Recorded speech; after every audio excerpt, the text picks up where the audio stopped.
తోడుగా ఉండే కార్యక్రమం చేశారు. అదే రోజు 11 గంటల కల్లా, మధ్యాహ్నం కూడా కాదు, మధ్యాహ్నం కాకమునిపే 11 గంటల కల్లా ఏకంగా ముఖ్యమంత్రి అంటే నేనే ఏకంగా స్పాట్లోకి నేనే రావడం జరిగింది. స్పందించిన తీరు గమనించమని అడుగుతా ఉన్నా. వెంటనే 24 గంటల్లోనే ఏకంగా ₹1 కోటి కాంపన్సేషన్ ప్రకటించిన పరిస్థితులు గతంలో ఎప్పుడు జరగల. ఇట్లాంటి ఘటనలు జరిగినప్పుడు గవర్నమెంట్ ఎప్పుడూ కూడా రెస్పాన్సిబిలిటీ తీసుకొని, గవర్నమెంట్ ఎప్పుడూ కూడా బాధితుల పట్ల సానుభూతితో ఎప్పుడూ వ్యవహరించలా. ఇంతగా వ్యవహరించిన పరిస్థితులు ఎప్పుడూ లేవు. మొట్టమొదటిసారిగా ₹1 కోటి కాంపన్సేషన్ ఇచ్చిన ఏకైక ప్రభుత్వం మొట్టమొదటిగా వైఎస్ఆర్సీపీ ప్రభుత్వమే, మన ప్రభుత్వమే, జగన్ ప్రభుత్వమే ఇచ్చిందని కూడా చెప్పడానికి కూడా సంతోషపడతా ఉన్నాను నేను. ఇక్కడ 24 గంటల్లోనే ఏకంగా ₹30 కోట్ల అక్కడికి ఇమీడియట్లీ పంపించి బాధితులకు తోడుగా నిలబడడం జరిగింది. ఎవరైతే దెబ్బలు తగిలాయో, ఎవరైతే ఉన్నారో వాళ్ళని వెంటనే హాస్పిటల్లోకి చేర్పించడం, 3 రోజులు హాస్పిటల్లో ఉంటే ₹10 లక్షల మేర కాంపన్సేషన్ ఇవ్వడం, హాస్పిటల్లోకి జరిగిన మైనర్ ఇంజరీస్కి కూడా వెంటనే ₹3 లక్షలు ఇవ్వడం, హాస్పిటల్లోకి ఎవరు వచ్చినా కూడా చిన్న గాయాలతో వచ్చిన వాళ్ళకు కూడా ₹25,000 మేరకు వాళ్ళకు కూడా కాంపన్సేషన్ ఇచ్చి పంపించడం, ఏకంగా గ్రామాలకు కూడా 15,000 మంది 15,000 మంది నివాసం ఉంటా ఉన్న చుట్టుపక్కల ఉన్న 5 గ్రామాలకు సంబంధించి ప్రతి ఒక్కరికి కూడా మళ్ళీ ₹10,000 కూడా ఇచ్చి కూడా తోడుగా నిలబడిన పరిస్థితులు ఆ రోజుల్లో వైఎస్ఆర్ కాంగ్రెస్ పార్టీ ప్రభుత్వ హయాంలో జరిగాయి. నేను ఇక్కడ ఎందుకు చెప్తా ఉన్నాను అంటే, మనిషి ఒక ప్రభుత్వం అధికారంలో ఉన్నప్పుడు స్పందించే తీరు ఎలా ఉంటుంది అన్నది చాలా ఇంపార్టెంట్. ఈ ఘటనలో చంద్రబాబు నాయుడు గారు ఇక్కడికి వచ్చినప్పుడు ఆయన ప్రెస్ మీట్ చూసి ఆశ్చర్యపోయా. జగన్ హయాంలో జరిగాయి ఘటనలు అని చెప్పి చెప్తాడు కానీ, నేరాన్ని ఇక్కడ నుంచి డైవర్ట్ చేసే కార్యక్రమం చేస్తాడు కానీ, ఆశ్చర్యం ఏమిటంటే చంద్రబాబు నాయుడు ఇంతకుముందు 2014 నుంచి 19 ఆయన ముఖ్యమంత్రిగా ఉన్నప్పుడు ఆయన హయాంలో జరగలేదా? ఈ ఘటనలు ఇటువంటివన్నీ ఎవరి హయాంలో అయినా కూడా జరుగుతాయి. కానీ జరిగినప్పుడు ఒక ప్రభుత్వం ఎలా స్పందిస్తూ ఉంది అన్నది మోస్ట్ ఇంపార్టెంట్ ఆస్పెక్ట్. ఒక ప్రభుత్వం అన్నది స్పందించేటప్పుడు ఎంపతి చూపించాలి, అంటే సానుభూతి చూపించాలి ప్రజల పట్ల, బాధితుల పట్ల. రెండోది ప్రభుత్వం చేయాల్సింది ఏమిటి అని అంటే రెస్పాన్సిబిలిటీ తీసుకోవాలి. ఈ రెండు కూడా ఆ రోజు వైఎస్ఆర్ కాంగ్రెస్ పార్టీ ప్రభుత్వం చేసింది. ఈరోజు చీఫ్ సెక్రటరీగా ఉన్న నీరబ్ ప్రసాద్ అనే వ్యక్తి ఎవరైతే చీఫ్ సెక్రటరీగా ఉన్నారో ఆయన ఆధ్వర్యంలోనే అప్పుడే ఒక హై లెవెల్ కమిటీ వేసి ఫ్యాక్టరీ సెక్యూరిటీని, పొల్యూషన్ కంట్రోల్ని, ఈ రెండింటినీ కూడా క్రోడీకరించి ఇటువంటి ఘటనలన్నీ కూడా పునరావృతం కాకుండా ఏ రకమైన రిఫార్మ్స్ తీసుకొని రావాలి అని చెప్పి ఆలోచన చేసి కమిటీ స్టడీ చేసి సిఫార్సు చేయమని చెప్పి కూడా ప్రభుత్వం కోరింది. నీరబ్ ప్రసాద్ అనే ప్రస్తుత చీఫ్ సెక్రటరీ గారు అప్పట్లో కమిటీ హెడ్గా ఉండి తాను కూడా రిపోర్ట్ కూడా ఇచ్చాడు. ఆ రిపోర్ట్ ఆధారంగా ఆగస్టు 2020లోనే జీవో కూడా ఇష్యూ చేసి ఒక ప్రాపర్ ప్రోటోకాల్ను తీసుకొని రావడం జరిగింది. ఆ ప్రోటోకాల్ ఏమిటి అని అంటే, అన్ని రెగ్యులేషన్స్ డిఫరెంట్ సైలోస్లో కాకుండా అన్ని క్రోడీకరించి ఒక చోటుకు తీసుకొచ్చే కార్యక్రమం జరిగింది. ఫ్యాక్టరీ సేఫ్టీకి సంబంధించిన ప్రోటోకాలు, పొల్యూషన్ కంట్రోల్కి సంబంధించిన ప్రోటోకాలు అన్నిటినీ కూడా కలిపి ఒక ప్రోటోకాల్ తీసుకొని రావడం జరిగింది. ఆ ప్రోటోకాల్లో ముఖ్యమైనది ఏమిటి అని అంటే, మొట్టమొదటిసారిగా ప్రతి కంపెనీ కూడా వాళ్ళకి సంబంధించిన సెల్ఫ్ కంప్లయన్స్ రిపోర్ట్ అనేది ఒకటి ఇవ్వాలి అనేది దాంట్లో ముఖ్య ఉద్దేశం. ఒకవేళ సెల్ఫ్ కంప్లయన్స్ రిపోర్టు తయారు చేసే కార్యక్రమంలో ఆ కంపెనీకి నైపుణ్యత లేకపోతే థర్డ్ పార్టీ అక్రిడిటెడ్ ఏజెన్సీని కూడా గవర్నమెంటు అందుబాటులోకి తీసుకొచ్చింది. వీళ్ళ ద్వారా మ్యాండేటరీగా ప్రతి కంపెనీ సెల్ఫ్ కంప్లయన్స్ రిపోర్ట్ అనేది మ్యాండేటరీగా ఇవ్వాలి. ఇచ్చిన తర్వాత ఆ కంప్లయన్స్ రిపోర్టు నిజంగా ఉందా లేదా, నిజంగానే వాళ్ళు ఇవన్నీ ఉన్నాయా లేదా, ఇవి కాక ఇంకా ఫర్దర్గా వాళ్ళు ఏమైనా చేయాల్సినవి ఏమన్నా ఉన్నాయా లేదా అన్నది నిర్ధారించడానికి కోసం ఒక కమిటీ ఇన్స్పెక్షన్ కూడా చేయాలి. ఆ కమిటీలో కూడా అన్ని డిపార్ట్మెంట్స్కి సంబంధించి అంటే pollution control department, boiler security department, రియాక్టర్స్కి సంబంధించి, ఎలక్ట్రిసిటీకి సంబంధించి, ఫైర్కి సంబంధించి అన్ని డిపార్ట్మెంట్లు క్రోడీకరించి వాళ్ళు ఇన్స్పెక్షన్ కూడా చేస్తారు. చేసిన తర్వాత వాళ్ళు కంపెనీ యాజమాన్యానికి ఫర్దర్గా ఇవి చేయాలి అని చెప్పి ఒకవేళ ఏదైనా ఉంటే అవి కూడా వాళ్ళు ఐడెంటిఫై చేసి కంపెనీ యాజమాన్యానికి వాళ్ళు టైం ఇస్తారు, కంప్లై చేయండి అని చెప్పి. అది 15 రోజులు టైం ఇస్తారు.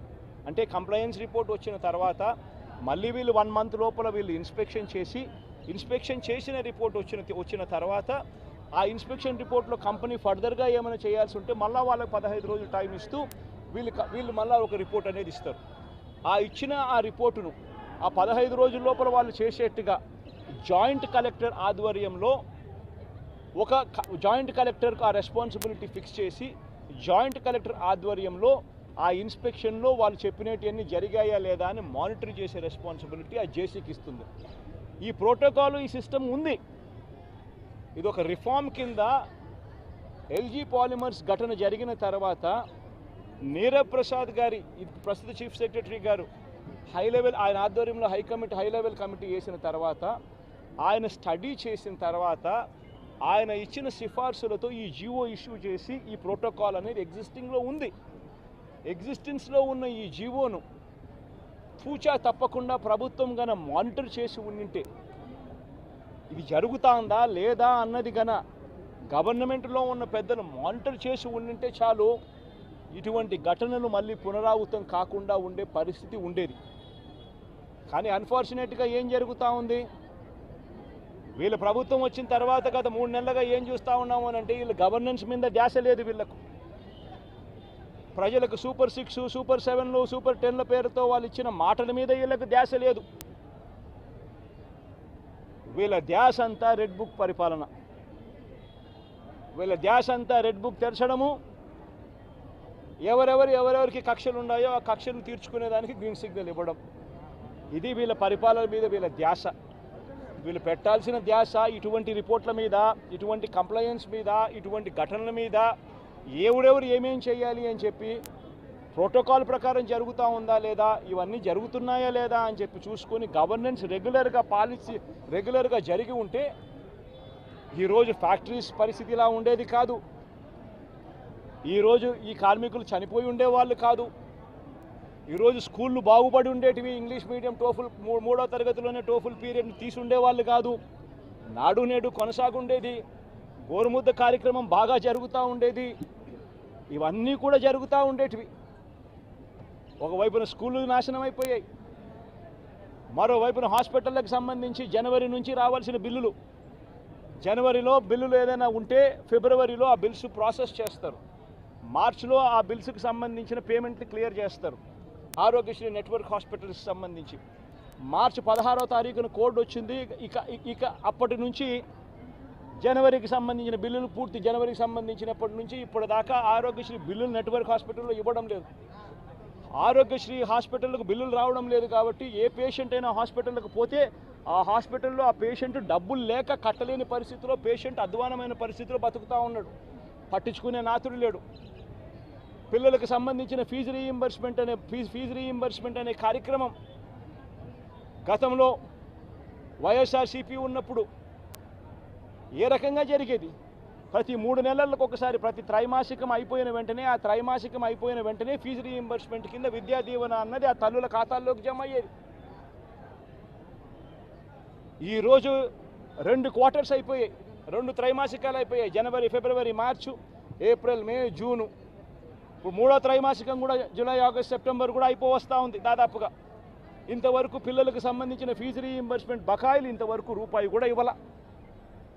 పిల్లల్ని ఈరోజు కాలేజీలలో చేరేటప్పుడు కాలేజీ యాజమాన్యాలు ప్రభుత్వం ఎప్పుడు ఇస్తుందో లేదో తెలియదు, మీరు ఫీజులు కట్టాల్సిందే అని చెప్పి ఒకవైపున ఫీజులు డిమాండ్ చేస్తూ ఉన్నాయి కాలేజీ యాజమాన్యాలు, మరోవైపున పిల్లలకు సర్టిఫికెట్లు మేము మీరు ఫీజులు కట్టకపోతే అని చెప్పి పిల్లల మీద ఒత్తిడి తీసుకొస్తూ ఉన్నాయి కాలేజీలు. పట్టించుకునే పరిస్థితి లేదు. వ్యవసాయం ముమ్మరంగా సాగుతూ ఉంది. రైతులందరికీ కూడా పెట్టుబడి సహాయం కింద 20,000 రూపాయలని ఇస్తానన్నాడు. ఆ పెట్టుబడి సహాయం ఏమైందని రైతు అడుగుతూ ఉన్నాడు. గతంలో కనీసం 13,500 వచ్చేది, ఈరోజు పెట్టుబడి సహాయం కింద 20,000 ఇస్తానన్నాడు, ఇంతవరకు రూపాయి ఇలా పెట్టుబడి సహాయం పోయింది. రైతులకు సంబంధించి ఇన్సూరెన్స్ సొమ్ము, రైతులకు ఇంతకుముందు ఉచితంగా పంటల బీమా వచ్చే పరిస్థితి నుంచి ఆ ఉచితంగా కట్టాల్సిన పంటల బీమాకు సంబంధించి మామూలుగా ప్రతి సంవత్సరం ఏప్రిల్ మేలో ఆ ఇన్సూరెన్స్ ప్రీమియం కట్టాలి. 2023-24కు సంబంధించిన ఖరీఫ్కు సంబంధించిన ఇన్సూరెన్స్ సొమ్ము రావాలి అని అంటే 2024 ఏప్రిల్ మేలో ప్రభుత్వం డబ్బులు కడితే, ఆ మేలో ప్రభుత్వం డబ్బులు కడితే మ్యాచింగ్ గ్రాంట్ సెంట్రల్ గవర్నమెంట్ కూడా ఇచ్చి జూన్ మాసంలో ఇన్సూరెన్స్ సొమ్ము కూడా ప్రభుత్వం ప్రతి సంవత్సరం ఇస్తూ వచ్చింది. ఆ ప్రక్రియను పూర్తిగా నాశనం చేశారు. ఇన్సూరెన్స్ సొమ్ము కూడా రాని పరిస్థితిలో ఈరోజు రైతన్న ఉన్నాడు. ఉచిత పంటల బీమా గాలికి ఎగిరిపోయింది, ఈ క్రాప్ అనేది గాలికి ఎగిరిపోయింది. రైతులందరూ కూడా ఈరోజు క్యూలలో నిలబడతా ఉన్న పరిస్థితులు కనబడతా ఉన్నాయి. కనీసం ఎరువులు కావాలన్నా, విత్తనాలు కావాలన్నా దారుణమైన పరిస్థితిలోకి వెళ్ళిపోయింది. గడప వద్దకే, ఇంటి వద్దకే వచ్చే పెన్షన్ ఆగిపోయింది. గడప వద్దకే, ఇంటి వద్దకే వచ్చే రేషన్ ఆగిపోయింది, పెన్షన్ ఆగిపోయింది. ఈరోజు మళ్ళీ ప్రతి వ్యవస్థలో కూడా ఏం జరుగుతూ ఉందనంటే కరప్షన్ విపరీతంగా పెరిగిపోయింది, డిస్క్రిమినేషన్ అనేది విపరీతంగా పెరిగిపోయింది. తెలుగుదేశం నాయకుల చుట్టూ వీళ్ళంతా తిరిగితే తప్పనించి రాని పరిస్థితి అని చెప్పి ఏకంగా మెసేజ్ పంపిస్తూ ఉన్నారు.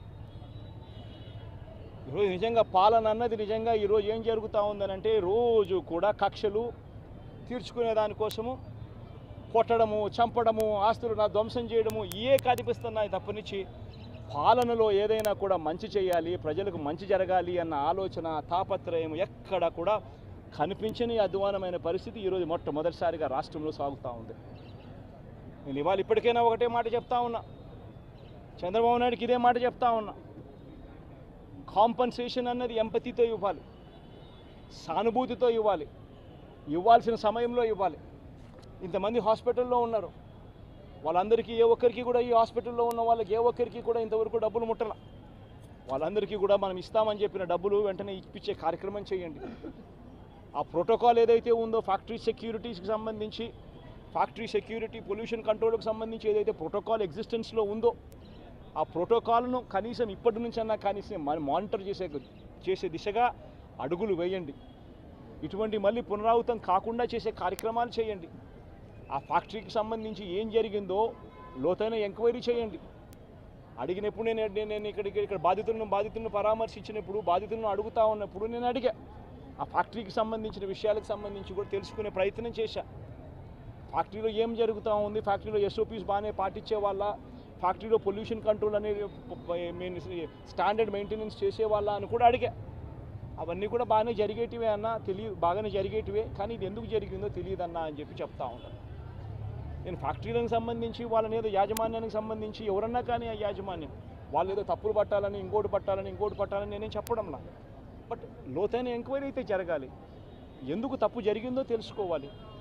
తెలుసుకొని ఇటువంటి మళ్ళీ పునరావృతం కాకుండా అటువంటివన్నీ కూడా చెక్స్ పెట్టి దాన్ని బ్లాక్ చేయాలి. ప్లస్ ప్రోటోకాల్ ఏదైతే ఎగ్జిస్టెన్స్లో ఉందో దాన్ని ఇంప్లిమెంట్ చేసే కార్యక్రమం జరగాలి. అప్పుడు మిగిలిన ఫ్యాక్టరీలలో కూడా ఆటోమేటిక్లీ ఎప్పుడైతే చెక్స్ అనేటివి ఎప్పుడైతే రెగ్యులర్గా, పీరియాడికల్గా జరగడం మొదలు పెడతాయో అప్పుడు న్యాచురల్గా సేఫ్టీ పారామీటర్స్ పెంచడం జరుగుతుంది. సేఫ్టీ పారామీటర్స్ ఎప్పుడైతే పెరుగుతాయో అప్పుడు ఇటువంటి ఘటనలు జరగకుండా పోతాయి. ఇవన్నీ ఖచ్చితంగా చేయాలి. ఇవన్నీ ఖచ్చితంగా చేయకపోతే మాత్రం మేము కూడా ఖచ్చితంగా మరో 2 వారాలు, మరో 3 వారాలు టైం ఇస్తాం. మరో 3 వారాల తర్వాత కూడా ప్రతి ఒక్కరికి కూడా హాస్పిటల్లో ఉన్న వీళ్ళందరికీ కూడా, చనిపోయిన వాళ్ళందరికీ కూడా కాంపన్సేషన్ విషయంలో చంద్రబాబు నాయుడు దగ్గర నుంచి స్పందన రాకపోతే మాత్రం ఖచ్చితంగా వైఎస్ఆర్ కాంగ్రెస్ పార్టీ బాధితుల తరఫున ధర్నాకైనా కూర్చుంటుంది. అవసరమైతే జగన్మోహన్ రెడ్డి స్వయంగా వచ్చి కూడా ధర్నాలో పార్టిసిపేట్ చేస్తారని కూడా ఈ సందర్భంగా ఖచ్చితంగా ఈ ప్రభుత్వాన్ని హెచ్చరిస్తూ తెలియజేస్తాం.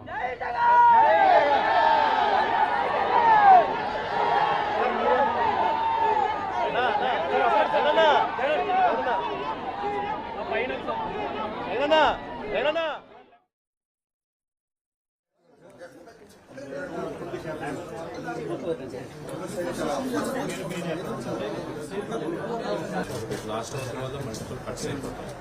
రెండోది కొంతమందికి ఫ్రాక్చర్స్ లేకపోతే ligament injuries, joint ligament injuries జరిగాయి సార్. మ్యాక్సిమం జిల్లా వెంటనే sir. Only we have 25 people who came. Patients